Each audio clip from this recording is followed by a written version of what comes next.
Татварын баталгаажуулалтыг хэрхэн хийх вэ? Үүний тулд та өөрийн интернет хөтөж рүү нэвтрэн орох шаардлагатай. Линк байрлуулах хэсэг дээр дундуур зураас invoice цэг баримт цэгийн хаягаар хандана. Гарч ирсэн талбарт өөрийн мэдээллийг оруулан нэвтэрч орно.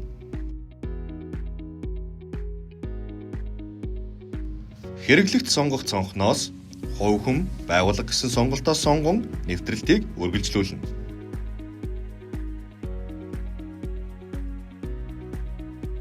Гарч ирсэн цонхны зүүн доор байрлах POS API систем хэсэгт нэвтрэн бүртгэлтэй POS-ын жигсаалт хэсгийн хүлээгдэж буй төлөвтэй хүсэлтийг зөв тэмдэгтээр даран баталгаажуулалтыг хийнэ.